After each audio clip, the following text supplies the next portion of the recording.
Oi, gente, olha, com muita honra e muita alegria, estamos aqui estreando o Fala Peludinho. Eu adoro esse nome, gente, é por isso que eu me acabo de rir. Mas assim, é um podcast que a gente criou, né, graças aí aos trabalhos que a gente vem realizando relacionado à causa animal. Eu tenho uma página que é a Bigodinhos e Peludinhos, que é destinada 100% à divulgação de adoções de protetores que resgatam, que cuidam. Não é adoção do tipo assim, desisti do meu cachorro, desisti do meu gato, agora coloca para adoção. Não é assim, a gente inclusive faz toda uma investigação. E também aí há o apoio da turma da Inspira Comunicação, Fernandinho e Gabi nos bastidores, ajudando a gente a transformar esse podcast em algo muito bacana. E para estrear, estamos aqui com a doutora Vanessa Venância. A doutora Vanessa, ela disse, não é doutora, mas é para mim, advogada e engenheiro, tudo é doutor para mim. É uma honra tê-la aqui. Obrigada. Né? Uma honra de verdade. Eu já admirava seu trabalho à distância. Sempre quando as meninas dizem assim, por que a doutora Vanessa? Eu disse, gente do céu, preciso conhecê-la. A gente se conheceu, né, coincidentemente, na Jacó, né? E graças a Deus, isso é uma troca de mensagem, é vizinha aqui do nosso espaço. Então, assim, muito obrigada mesmo por ter vindo. Eu que agradeço. E parabéns ao Dia do Advogado também. A gente aqui fazendo aqui a nossa gravação aqui nesse mês em celebração ao advogado. Né? Eu digo que é uma missão incrível, né? E que realmente ajuda a, de fato, buscar a justiça, principalmente naqueles momentos que são mais injustiçados. A doutora Vanessa, gente, só para apresentar rapidamente, ela é advogada, nascida aqui em Fortaleza, ex-aluna do Ildade Sá, também fui aluna do Ildade Sá, mas a gente comparando aqui os anos, eu sou bem mais velha que ela, mas enfim, atua com direitos humanos, gestão, contratos e licitação, é especialista, ela é mestre em políticas públicas, também atua na área de políticas relacionadas em relação ao combate às drogas da UAB, também ajuda bastante aí, né, a Secretaria de Proteção Animal, e hoje a gente quer dedicar esse podcast, tem muito mais, né, mãe de pet, enfim, né, lares temporários. A gente estava até conversando nos bastidores, como é que foi essa história em relação à causa animal, como é que a senhora se envolveu, porque esse podcast é uma homenagem e um agradecimento dedicado à senhora. Primeiramente, gratidão, Mônica e toda a equipe pelo convite, realmente foi inesperado. É um trabalho que vem uma construção de forma natural, bem natural e espontânea, né? Desde de pequena, muito pequena, sempre gostei muito de bicho, sempre gostei principalmente de cachorro e gato. Não vou mentir que minha ligação maior sempre foi com o cachorro, mas sempre gostei muito e eu sempre, quando eu saía com meus pais de casa, eu olhava nas ruas, sempre via um animal abandonado, eu ficava pensando, um dia eu quero ajudar a tirar esse bichinho na rua, eu quero que isso acabe. Eu lembro que isso era uma coisa muito forte dentro de mim. E em 2022, nas campanhas, nas eleições, quando eu estava trabalhando, eu conheci a doutora Rosânia Ramalho, que é veterinária, é protetora também. E eu sempre estava participando, eu sempre levava uma das minhas cachorrinhas comigo, né? A Ariel, que virou estrelinha, que ela era paciente renal, eu até dizia assim, ela sempre viveu intensamente, porque eu sabia que a vida dela seria até mais curta. Né? Viajou bastante, nadou em mar, lagoa, ela viveu assim, intensamente, o máximo que pôde. Participou de campanha, carreata, passeata, ela era vida louca. E aí, eu conheci a doutora Rosânia, a doutora disse, a cachorrinha e tal. Aí eu disse assim, eu adoro cachorro comentando. Aí ela conhecia a história dela e surgiu, após alguns anos, um convite em 2024 para compor o jurídico da então Coordenadoria Especial de Proteção Animal, que hoje virou secretaria. E, diferentemente do que muitos pensam, assim, as coordenadorias, as secretarias, o jurídico ele é basicamente a gente tratar de direito público, direito administrativo, realmente os contratos, licitações, processo de adesão, registro de preços, muito ligado à parte administrativa e financeira, tanto das secretarias, que é da administração direta, quanto das prefeituras. E, por tabela, o objeto de muitas dessas coisas que eu faço é compra de medicamento, algo voltado à proteção animal, principalmente as clínicas Jacó, no caso a clínica Jacó, os etmóveis. E eu já tinha bastante, gostava bastante, já tinha, então isso aí veio aflorar mais. Eu até brinco assim, eu nunca me declaro como protetora, nem acho que tenho a honra ainda de ter esse título. Eu sou uma aliada da causa, porque eu faço o máximo que eu posso, ou resgatando as vezes que eu consegui resgatar, ou apoiando algum protetor que eu conheço, sei da seriedade, como por exemplo a Mila, a gente sempre está em contato, porque eu sei que é uma pessoa que ela é séria mesmo na causa, o Marcelo e a Ariadna do Projeto Dog Fel, e outros protetores independentes, como a Cris lá do José Walter, que agora tem a Casa Felicitar, ajudando eles a organizarem os projetos, a formalizarem isso, porque hoje a grande dificuldade que eu vejo dentro da proteção é a parte financeira, como todo brasileiro está a questão financeira. Porque é um sonho, tem um ideal muito lindo, porém tem contas a pagar. Todo mês chega um boleto da distribuidora de ração, da distribuidora de medicamento, do aluguel, de uma reforma que é protetor, com certeza já passou o perrengue de ter que reformar algum espaço que os cachorros derrubaram o portão, alguma coisa, uma briga, ter que separar um de outro. Então, para dar sustentabilidade a isso, precisa ter um suporte financeiro. E depender de PIX, de doação espontânea, é muito instável. A gente sabe que é hoje e certamente não é amanhã. E essas doações, elas variam muito de acordo com a mobilidade social que se dá em torno de alguma causa, alguma coisa que gerou muita comoção. E outros casos acabam sendo muito invisíveis, né? Então, uma forma de conseguir fazer com que essas pessoas recebam isso é regularizando seus projetos, gerando CNPJ, enquadrando nos moldes específicos para, por exemplo, receber benefício daquele projeto Sua Nota Sem Valor, que é da Secretaria de Finanças. A pessoa cadastra você compra, toda vez que comprei no supermercado, já leio o QR Code da nota fiscal, do cupom, e ele já faz a contribuição direta para a instituição. Também regularizando isso, pode participar de editais, pode receber emendas parlamentares, porque os parlamentares da Câmara dos Deputados podem destinar verbas para projetos específicos, mas para isso o projeto tem que estar todo formalizado, todo bonitinho. Aí eu vejo, por outro lado, muitas pessoas dizem assim, mas não tem ajuda, não tem isso e aquilo. É porque, infelizmente, quando a gente trata de erário público... A verba pública sempre tem uma exigência muito maior, né? Tem uma prestação de contas muito rígida, tem uma documentação muito rígida. Então, para que isso aconteça, a pessoa tem que estar toda em conformidade. Uhum. E eu venho assim, como eu digo assim, a pequenos passos, tentando fazer isso, tentando ajudar as meninas. Inclusive, a gente tem também outras servidoras lá da pasta que a gente está desenvolvendo um projeto até maior com outras secretarias, que eu não vou poder dizer qual é, porque tem que aguardar, né? Mas, assim, na minha vida fora do horário comercial, eu sempre tento estar ajudando, nem que seja perturbando o outro. Ele tem algum remédio, pode ajudar em alguma coisa, até dizer assim, E o que é ser protetor? Isso é não, mas eu vou lhe dizer, essa semana teve esse sábado. Eu não gosto de participar muito de grupos de WhatsApp, porque às vezes, dependendo do grupo, às vezes é produtivo, às vezes não, fica uma coisa dando volta em círculos, né? Mas eu acabei entrando num grupo de Maracanaú, eu até pensei que em Maracanaú, eu conheço o pessoal de Maracanaú, mas aqui eu vou ficar mais quietinha, porque apareceu uma demanda, uma denúncia de lá, e eu precisava pegar o contato de alguém da proteção de lá. E aí entrei num grupo para pegar o contato específico de um protetor, só que acabei que não fiquei tão despercebida, acabei aparecendo. Aí teve uma pessoa que do nada até disse assim, parece que eu levei, foi uma bolada nas costas, assim, essa daí não é protetora, nunca foi. Aí eu disse, vixe. Aí eu disse, não, mas eu nunca me intitulei protetora, não. Uhum. Porque assim, eu acho que trabalhar com a causa animal é muito passional, né? É diferente da gente trabalhar com outras questões, né? Empresariais, né? Jurídicas, né? É muito passional, as pessoas são muito apaixonadas, né? E dependendo do caso, chega até a perder a noção do equilíbrio emocional. Eu falo isso porque, assim, a gente nos bastidores, né, a gente trabalha com divulgação de adoção.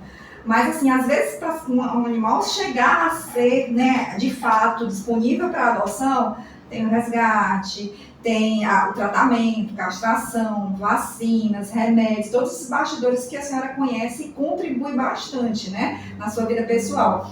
E também do aspecto jurídico. E muitas vezes acaba a gente se envolvendo com pessoas, né? Porque, na verdade, para ajudar o cachorrinho, ajudar o gatinho, tem que ter uma rede de apoio, né? Eu mesmo, assim, participo, né, de alguns resgates, de alguns apoios, e eu digo, gente, eu não faço nada sozinha. Se a gente não faz um trabalho em rede de apoio, não adianta. E às vezes acontece mesmo essa coisa passional. E sabe de uma coisa? Eu digo até que assim, quando começo a criticar é porque a gente realmente está fazendo a diferença. E aí, doutora, deixa eu lhe fazer uma pergunta. Hoje, né, porque a gente está conversando aqui, né, sobre proteção, de que ser protetor não é apenas aquele que resgata, não é apenas aquele que cuida, mas é aquele que também luta, né, pelos animais. Mas enfim, o título não importa. O que importa é que a gente realmente dê resultado e ama. E eu digo que assim, hoje, para mim, a causa animal está me fazendo tão bem, que eu me imagino véia, correndo atrás do bicho, né, resgatando ou ajudando. E isso para mim é longevidade, a gente poder entregar um pouco do que a gente tem, né, para o mundo. E não é sobre cachorros e gatos, é sobre gente. Porque quando a gente vê a questão de adoção, a gente não vê apenas o resgate de um animal, a gente vê o resgate de seres humanos, né? E aí eu quero perguntar para a senhora em relação à sua vivência, né? A senhora estava até falando uma coisa muito importante que eu acho que é legal a gente reforçar e até detalhar. Quais são os tipos de, não seria nem ONG, quais são os tipos de proteção, quais são os tipos de contribuição que as pessoas hoje podem fazer em relação não só à iniciativa pública, porque também tem muito disso, né? O público é para fazer tudo, mas a gente também tem que fazer a nossa parte. Tem o ONG, que hoje é o SC, mas existem outras modalidades, né? Fala um pouquinho pra gente, juridicamente, por exemplo, eu quero ser um lar temporário, o que fazer, o que providenciar, ou não pode ser qualquer pessoa, enfim, quais são as características. E eu acho legal, porque às vezes a gente vê na internet tantos apelos, adoção urgente, lar temporário, mas não é só pegar um animal, né? Na verdade, assim, hoje a gente tem a modalidade, nós temos os abrigos, nós temos as ONGs, que agora são as OSCs, nós temos os protetores independentes, nós temos os lares temporários. Protetores independentes e lar temporário não é obrigatório fazer uma formalização, a criação de um CNPJ. Mas o que é que a gente tem se deparado bastante? A maioria dos lares temporários e os protetores independentes vivem em zonas urbanas, né? Uma casa com um vizinho do lado da frente, outra da frente, outra atrás. E muitas vezes a gente diz, o cachorro late, chama a atenção com alguma coisa e fica latindo sem parar, ou tem uma briga, isso incomoda os vizinhos, vem denúncia, e às vezes torna até fica parecendo, e às vezes é mesmo, uma espécie de perseguição de vizinhos com aquela pessoa que é protetor porque está incomodado com barulho. Aí começa a vir denúncia dizendo que a pessoa não tem licença ambiental, não tem licença sanitária, não tem alvará para funcionamento. O que é que a gente tem feito indicado nesses casos? A pessoa abrir um CNPJ de microempreendedor, tem lá a modalidade de cuidar dos animais, de fornecer lá e tudo, que é para aquela taxa pequenininha. E a gente tirar as licenças ambientais, licença sanitária, até porque muitas delas são isentas, então não vai gerar custo. Porque na hora que o seu vizinho fizer uma denúncia, olha, ela não tem a licença sanitária, aí você na resposta tá ali, tá aqui a licença, olha, ela não tem não sei o que, tá aqui. E aí a gente vai conseguindo derrubar esses argumentos, e na verdade são formas de perseguir. Antigamente, em 2005, existia uma lei municipal que limitava o número de 5 animais por casa. Hoje em dia já não tem, com o Código das Cidades, que veio em seguida, que é o que hoje está em vigência, isso foi naturalmente revogado. Mas existem algumas pessoas que se apegam para querer defender aquele direito, se apegam até a lei que já revogou, que já não existe, de 1884, vai dizer que da lei tal diz isso. E não é o caso, né? Não é a situação. Ai, que bom. Então, assim, a gente tem feito em relação a isso. A gente tem feito nesse sentido de ajudar os protetores, de ajudar a orientar. E para receber doações, o ideal, se tiver um CNPJ, criar Pix desse CNPJ até para poder fazer a declaração, juntar a receita. Mas se for independente, tem que usar o Pix mesmo de pessoa física. O que eu digo que é importante é sempre, já que está recebendo doação, prestar contas disso aí. Pois é. Porque, como a gente sabe, em todas as áreas, eu não estou dizendo para você, eu digo em todas as áreas. Eu trabalhei e ainda tenho vivência em outras partes, outras temáticas. Sempre tem as pessoas boas e tem as pessoas que não estão alinhadas com aquele propósito. Então, é bom prestar contas porque a pessoa que está doando, ela está vendo o destino daquilo. Uhum. Então, é muito importante. Ou então, se a pessoa tem alguma desconfiança de que aquilo não vai para aquele destino final, envia o material in natura, envia a medicação, se quiser enviar, a ração, material de limpeza, precisa, gente, material de limpeza, porque é muito xixi, é muito cocô, precisa, porque também esse mau cheiro incomoda a vizinhança, até quem vive ali, então... E também isso é higiênico, né? É higiênico, ele vai trazer moscas, mosquitos, e aí não vai trazer algumas outras doenças, né? Que a gente sabe que, por exemplo, a doença Calazar é um mosquitinho, então isso aí já ajuda a diminuir essa quantidade. Repelente, ou então pelo menos a planta que repele, né, que a citronela é importante. Sempre está mantendo um ambiente limpo e livre de mosquitos. E vamos falar um pouquinho de denúncias. Qual é a diferença? Eu acho que é importante a gente até conversar sobre isso. Sobre maus tratos e o cuidado errado de um tutor. Porque às vezes acontece muito isso. Com essa história de internet, tudo é muito rápido, né? Às vezes você tá ali... Mas assim, qual é a diferença de maus tratos para uma situação que na verdade não seria, né? E onde cabe a justiça ou não nesses casos? Em primeiro lugar, existe hoje, não, desde 98, né, eu digo que é contemporâneo, que está vigente, a Lei de Crimes Ambientais, que no artigo 32 fala sobre o crime de maus tratos, com pena de reclusão de 2 a 5 anos. Só que o crime de maus tratos, ele tem que ter o dolo. O que é o dolo? É a intenção de causar isso, né? A intenção de causar um sofrimento ao animal ou a intenção de machucar. O maus tratos, para a pessoa ser punida por esse crime, tem que ser detectado o dolo, a intenção. Se não for detectada a intenção, no caso uma culpa, aí pode dizer que é um caso de negligência, que a pessoa realmente não sabia, não buscou informação e acabou sendo negligente. Por exemplo, maus tratos, um caso bem recente, aquela pessoa, né, lá no interior, acho que ela foi Icó, que arrastou o cachorro na moto. Aquilo ali é maus tratos latente, não tem nem pra onde correr, porque não tem como uma pessoa estar amarrado o cachorro e estar arrastando se ela não tinha intenção ali de maltratar e machucar aquele cachorrinho. Um exemplo de uma situação que pode ser confundida com negligência. Por exemplo, você falou isso, de dar um banho no cachorrinho amarrado. Alguém pode tirar foto e vai dizer, olha, ele amarrou, de maus tratos, porque coleira, né, é proibido, pode ser uma situação. Mas uma negligência que a gente vê bastante e que precisa desse alerta, principalmente nos bairros mais periféricos, deixar os animais soltos. Quando eu deixo um animal solto, andando vagando pelas ruas, é porque o bichinho é acostumado a ver livre. Porque você não gosta de ficar... Não gosta de ficar em casa, mas aí você tá deixando ele sujeito a maus tratos de outras pessoas, a atropelamentos, a pegar doenças zoonóticas, a trazer doenças zoonóticas para outros animais. Você, se for uma cadela, você está expondo ela a procriar com outros animais. A TVT, que é uma doença que é muito seríssima e que é de fácil contágio, né? É só entrar em contato um órgão genital com o outro. Então, isso aí é um tipo de negligência. E para algumas pessoas, principalmente o pessoal que vive mais um pouco afastado assim, da zona urbana, isso é normal, isso é tranquilo. Dá alguns alimentos que são um veneno para animais. Tem gente que... eu estava vendo, por exemplo, esse fim de semana, a protetora mandou um vídeo de um rapaz que estava colocando, era resto de cuscuz com cebola,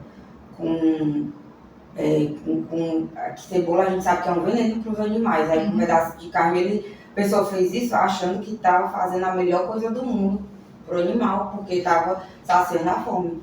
Só que a cebola não são benéficos. Outra situação esse fim de semana também foi uma situação de uma outra protetora conversando comigo num animal acidentado, que a protetora, para tentar diminuir a dor do bichinho, estava dando Tilenol. Tilenol é um veneno para o animal. A gente sabe que só a dipirona. Aí, assim, a negligência também eu vejo muito hoje em dia, às vezes é a falta de interesse de pesquisar, porque hoje a informação está na palma da nossa mão. Basta você pesquisar e tirar a dúvida, mas as pessoas pensam, não, mas é animal, é bicho. Se tivesse solto na floresta, né, na mata, ia se alimentar de qualquer jeito, mas ele não está.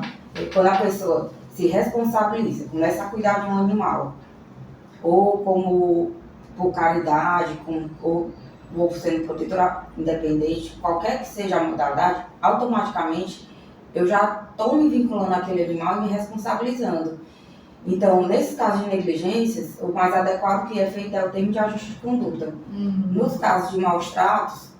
Pronto, era isso que eu ia perguntar, quais são as penalidades, né, máximas, inclusive. Isso. Qual é o caminho? Ligar para 190, estar munido do máximo de provas possíveis. Se você puder tirar foto, fazer vídeo, identificar o local, a hora, placa de carro, placa de moto, maior quantidade de dados possíveis, melhor, porque você vai ter aí uma individualização. Doutora, então assim, quais são as penalidades? Penalidade é de 2 a 5 anos de reclusão. Para quem está vivenciando, presenciando, testemunhando casos de maus tratos, ligue o 190. É o CIOPS, mas é o CIOPS mesmo. Aqui em Fortaleza, nós temos uma delegacia especializada em combate a maus tratos, que se chama Delegacia do Meio Ambiente. Você vai munir do máximo de dados possíveis. Localização de onde está acontecendo maus tratos. Se for em caso de abandono, que abandono é classificado como maus tratos, e tem como identificar a placa do carro, placa da moto, descrição da pessoa, se tem câmeras próximas ao local, informar, porque aí a delegacia ela vai pegar essas imagens no lapso temporal que é indicado para extrair os dados necessários para aquela denúncia. Porque toda denúncia tem que ter a materialidade, que significa o quê? A descrição daquele crime consumado. E a autoria. A gente tem que ter as pessoas suspeitas que cometeram aquele crime. Você vai ter como? Com imagem, com foto ou com testemunha. A questão de testemunha tem sido uma grande dificuldade. A maioria dos casos que não tem imagem, que não tem foto, as pessoas que denunciam, elas não querem testemunhar. E aí fica muito complicado dar sequência a esse fato. Não é parte nem do advogado, acontece muito, que o advogado sabe qual é o meu trâmite. Não é o caso do advogado dizer que isso aconteceu, tem que ser a testemunha realmente que presenciou. Porque se o advogado diz assim, não, é porque eu estava lá e vi sem estar, ele está cometendo falso testemunho. Pois é, não pode coisa, fazer isso. E como é que se prende uma pessoa sem ter as provas devidas? Então tem que ter muito cuidado na hora de denunciar em ter todos esses elementos. E a quem cabe investigar? Polícia. É a polícia, não é no caso, a uma secretaria, não é a um profissional liberal, é a polícia. Uma vez que esses fatos, a denúncia é ofertada, é indicada, cabe à polícia fazer toda a investigação. Quando concluir o inquérito, o delegado vai ter 2 caminhos: enviar para o Ministério Público ou arquivar. O arquivamento ele se dá quando não se encontram os elementos. Por exemplo, não indicou o local, não indicou o animal, não faltam elementos, prova mais robusta e não tem como continuar. Já se tem um mínimo de elementos necessários, ele leva para o Ministério Público, e o Ministério Público vai analisar todo o inquérito e aí vai decidir se oferta a denúncia ou não. Porque o crime de maus tratos ele é uma ação penal pública incondicionada, que é incondicionada, ela não está condicionada a uma pessoa X denunciar novamente. O Ministério Público que vai impulsionar essa ação. O autor da ação penal fica sendo o Ministério Público, mas tem que ter essa investigação prévia, que é onde tem todos os elementos. E aí, iniciada a ação penal, vai ter audiência de instrução, vai ter análise de fatos e aí um julgamento final. O que a gente tem tido muita dificuldade mesmo, porque chega até nós de forma anônima e às vezes muito incompleta, é justamente essa detecção. Acontece muito chegar na minha caixa assim, abandono de animal. Na minha rua abandonaram um cachorro, ele está chorando muito. Aí eu vou olhar a identificação, anônimo. Cadê a rua? Não tem. Porque as pessoas têm realmente medo. Muito medo. Aí como é que eu vou continuar? E depois a pessoa disse, porque eu fiz a denúncia e não deu em nada. Mas a denúncia ela tem que, Não tem que ser ter completa. uns elementos mínimos E necessários. assim como no caso de um ser humano, não vai ser divulgado o denunciador. Não, é mantido sigilo. Exatamente, é mantido sigilo. Doutora, a gente está aqui nos nossos minutos finais. Olha, é uma aula, viu? É aquele gostinho assim de quero mais, porque assim, são muitas dúvidas mesmo a serem feitas. Eu queria que assim, qual é o conselho, né? Porque como o Fala pelo Dino, ele é ligado, né, a uma página de adoção, eu queria que a gente buscasse, né, encerrar aqui o nosso bate-papo, perguntando qual é o principal conselho que a senhora daria para uma pessoa antes de fazer a adoção de um animal. Porque, inclusive, assim, citando um exemplo bem rápido, né, teve o caso do Belucci, né, que era um cachorrinho que a gente fez a divulgação, aí chegaram pra gente no privado, vocês não souberam fazer entrevista, vocês ficam levando pra gente a adoção. Disse, gente, tem todo o critério, inclusive na própria página tem um script do que a gente pede. E outra coisa, eu faço questão de deixar o animal na casa da pessoa, eu entro, né, a gente fez agora recentemente a adoção do Dom, que é um gato. Eu entrei na casa para saber se realmente estava toda telada, porque ele disse para mim que estava telado. Então eu fui lá conferir. É perigoso. Mas tem que fazer. A adoção é um negócio muito sério. Então, assim, o Belucci foi devolvido 2 vezes, graças a Deus agora ele, né, tá num lugar legal. Então, qual é o conselho que a senhora daria para uma pessoa antes dela decidir adotar um animal? Primeiro, amar de verdade o animal, porque é feito de desafios. Como você mesmo falou, um animal que ele é resgatado, ele é um animal que ele vem de uma série de traumas. O trauma do abandono, o trauma do maus tratos, principalmente um animal adulto, né? Então, esse animal, ele não vai ser aquele animal fácil de se adaptar, que você já vai dar os comandos, ele vai virar para um lado para o outro, sentar, obedecer. Não, ele está passando por um processo de adaptação, e isso tem que ter muita paciência. Até mesmo com filhotes. Acontece, eu vejo muito acompanhando falando de devolver filhote, porque o filhote chora muito, ou porque o filhote está mordendo a chinela. Eu tô com um lá em casa que ele já comeu 2 chinelas e eu não devolvo não. Faz parte do aprendizado, faz parte do crescimento do animal. Ele está desenvolvendo os dentinhos dele, é muita energia acumulada, então é uma coisa que é natural. Então, se você não ama animal, você não vai aguentar essa adaptação, você não vai aguentar nem ter paciência para esperar uma estabilização e adaptação completa do animal. Então, se não amar, não entre nessa.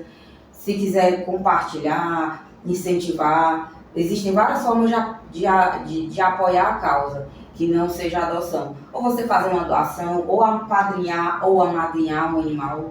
Eu não tenho condição de ter um animal na minha casa, porque eu moro em apartamento e não tem espaço, mas eu quero ajudar. Pega um animalzinho e começa a contribuir regularmente todo mês.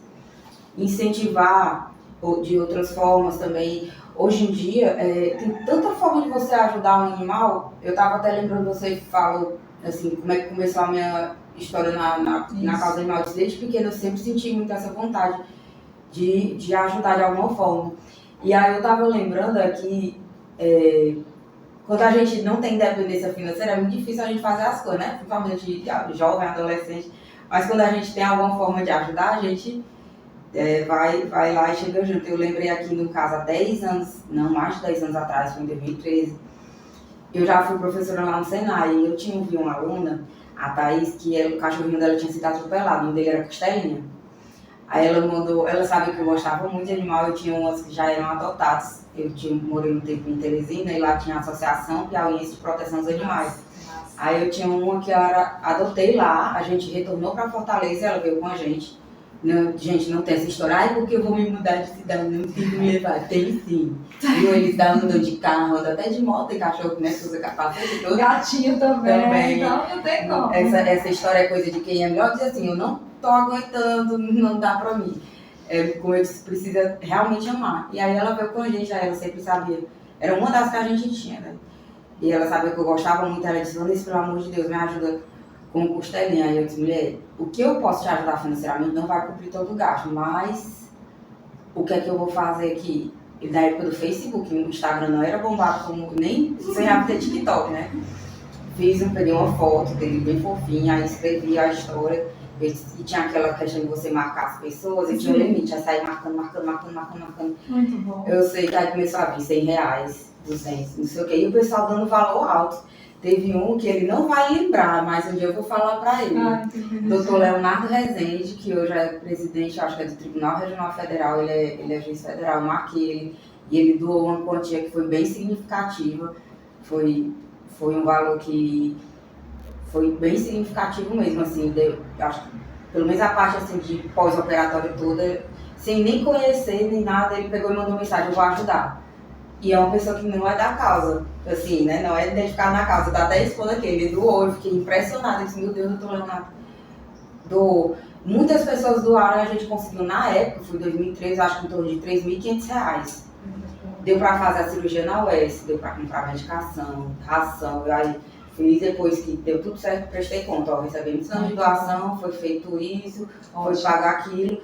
Até hoje o Costelinha está vivo, ele já não era novinho Não é mais Costelinha, não é mais Costelinha. É um idosinho, assim, o Costelinha agora. Olha, 2013 já tem 12 anos.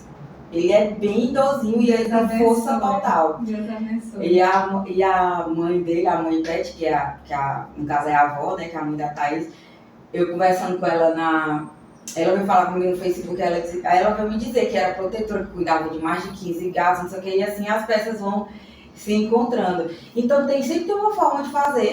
E hoje com o digital a gente consegue, vou fazer uma peça para você com o telefone, pronto, já ajuda. Uma carona solidária, um contato de alguém, olha, eu não tenho dinheiro, mas eu conheço quem possa ajudar.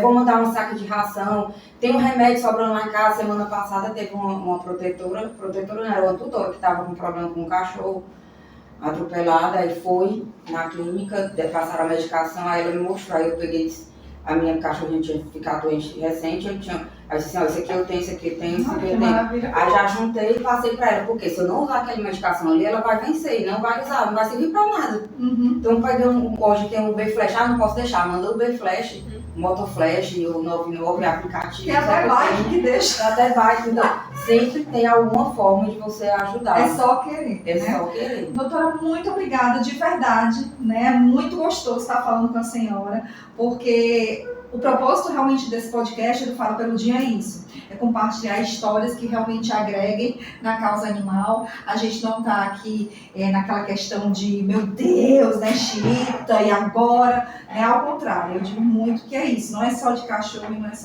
é só gato, é de seres humanos que a gente fala. Então, muito obrigada por a senhora fazer parte da nossa rede de apoio, de ajudar tantos e tantos protetores, né, de tantos e tantos esclarecimentos, porque a senhora resgata não só animais, mas resgata vidas. Muito obrigada, viu? Para isso que estamos aqui. Gente, então, para entrar em contato com a doutora Venâncio, com a Maria, se divulgar, que é mais uma por aí, vai estar no Instagram, né, doutora Vanessa? Pode falar comigo no Instagram, @Vanessa Venâncio. É meu Instagram, é a mesma conta no TikTok também, mas eu mal acesso TikTok, mas é Instagram mesmo. Ou pode me adicionar no WhatsApp.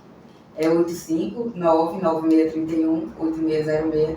É um telefone que está comigo há mais de 10 anos, é comercial. Só tenho paciência, porque eu estou passando aqui porque todo mundo já sabe mesmo. Tá no mundo já. Doutora, muito obrigada mais uma vez. E, gente, é isso. Falo Peludinho com esse propósito de compartilhar histórias e de falar que a causa, sim, tem propósito. Muito obrigada e até a próxima.